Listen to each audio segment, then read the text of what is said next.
ఒక్క నిమిషం సార్.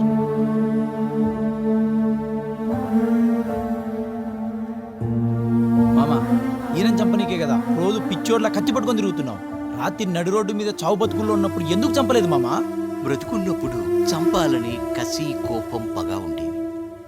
కానీ చావు బ్రతుకుల్లో ఉన్నప్పుడు ఎందుకో బ్రతికించాలనిపించింది.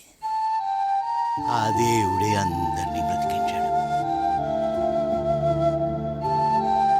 దేవుడా, అందరినీ కాపాడు నాయన.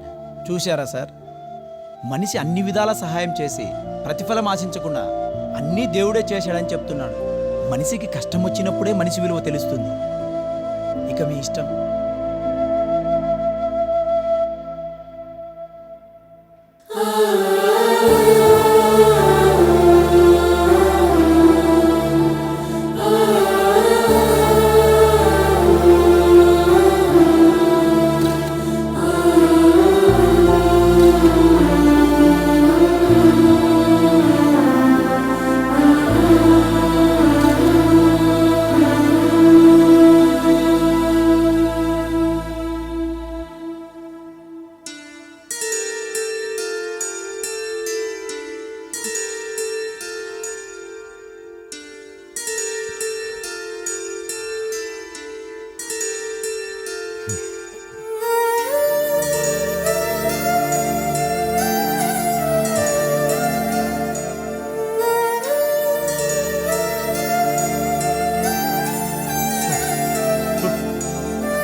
Sorry uncle.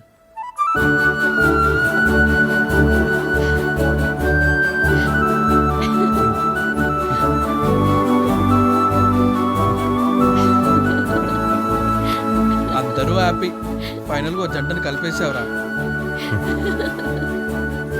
ఇప్పుడు హ్యాపీయేనా?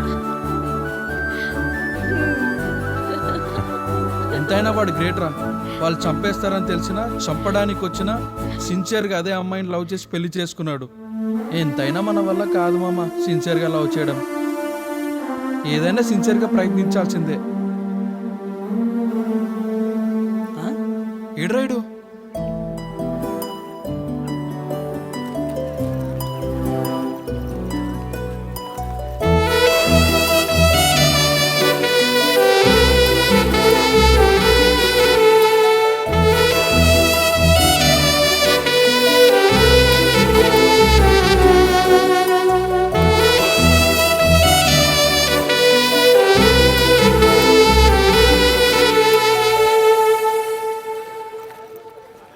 Bye bye.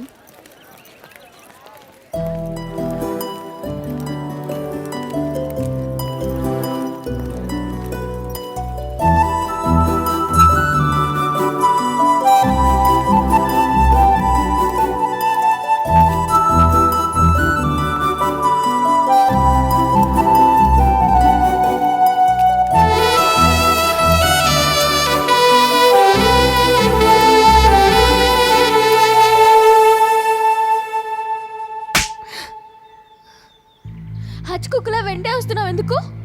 ఇంకెవరు సెట్ కాలేదా? నీ వల్లే ఇలా జరిగింది. ఆ రోజు నువ్వు నన్ను లవ్ చేసి ఉంటే నేను వేరే వాళ్ళ వెంట పడేవాన్నే కాదు. అవును సార్, అవును, నాదే తప్పు. ఏయ్, నేను లవ్ చేస్తున్న విషయం నీకు తప్ప ఎవరికీ చెప్పలేదు. అసలు తెలియదు కూడా. నేను నిజంగా నిన్ను ప్రేమించాను. ముందు రోజు మీ వాళ్ళు అటాక్ చేసినా, మరుసటి రోజు వచ్చారని తెలిసినా కూడా నేను నిన్ను లవ్ చేస్తున్నానని మరీ వచ్చి చెప్పాను. కానీ నువ్వు అందరి ముందు నన్ను లవ్ చేయలేదని చాలా అవమానించావు తెలుసా? నువ్వు ఇలా నా వెంట తిరగడం ఆపి వెళ్ళి పని చూసుకో. నాకు ఆల్రెడీ పెళ్లి ఫిక్స్ అయింది. ఆప్తావా నీ కథలు? నీకు ఎవరు లేడు, నీకు పెళ్లి కూడా ఫిక్స్ కాలేదని నాకు తెలుసమ్మా. అంటే అంటే నేనే అబద్ధం చెప్తున్నానా? చూడు, మేం ప్రేమించిన అమ్మాయి ఎక్కడుంది ఎలా ఉందని ఏదో రకంగా తెలుసుకుంటూనే ఉంటాం. ఎందుకంటే అమ్మాయిలు ఎవరితో ఉంటే బాగుంటామని ఆలోచిస్తారు, కానీ అబ్బాయిలు ప్రేమించిన అమ్మాయి ఎక్కడున్నా సంతోషంగా ఉండాలని కోరుకుంటాం. అందుకే నువ్వు ఎక్కడున్నా ఎలా ఉన్నావని తెలుసుకుంటూనే ఉన్నా. అంత తెలుసుకునేవాడివి నేను ప్రేమిస్తున్నానన్నది మాత్రం ఎందుకు తెలుసుకోలేకపోయా? నువ్వు కనిపించే ప్రతిసారి నిన్ను చూడకుండా ఉండలేకపోయేదాన్ని. బర్త్డే రోజు నీ మూలంగా కింద పడిపోయిన చాక్లెట్ బాక్స్ తీసుకొచ్చి వాచ్మెన్ తెచ్చి పంపించా.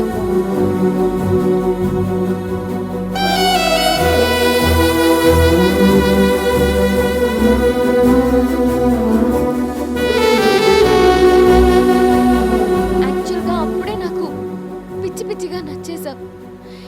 ఎప్పుడు కాలేజ్ బస్లోనే వెళ్ళేదాన్ని, కానీ నీ కోసం కావాలని బస్ మిస్ చేసుకునేదాన్ని. నీతో మాట్లాడాలని, నా ప్రేమని చెప్పాలని ఆ రోజు వచ్చాను. ముందు రోజు జరిగిన గొడవ వల్ల మా రిలేటివ్ అంజురెడ్డి వాళ్ళ మనుషులు ప్లాన్ వేసుకున్నారు. నేను నీకు ఐ లవ్ యూ అని చెప్పిన రోజు నిన్ను చంపేయాలి అని. ఆ విషయం తెలిసి నేను నిన్ను అవాయిడ్ చేసి వెళ్ళిపోయాను. కానీ తర్వాత అందరి ముందు అడిగేసరికి నీ ప్రాణం కాపాడాలనే అలా అబద్ధం చెప్పాను. ఆ గొడవ తెలిసి నాన్న నా కాలేజ్ నుంచి ఈ కాలేజ్కి మార్చారు. ఎందుకురా నీకు ఒక్కసారి కూడా డైరెక్ట్గా అడిగి తెలుసుకోవాలనిపించలేదు?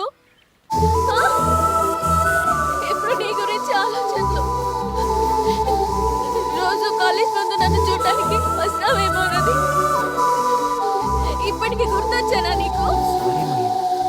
ప్లీజ్, నువ్వు వద్దు, నీ లవ్ వద్దు. ఏదో ఇలా గడిపేస్తున్నా. మీకు ప్రాబ్లం వస్తే ఎస్కేప్ అయిపోతారు, తర్వాత మళ్ళీ వస్తారు. ఇప్పుడు ఎప్పుడే నార్మల్ అవుతున్నా.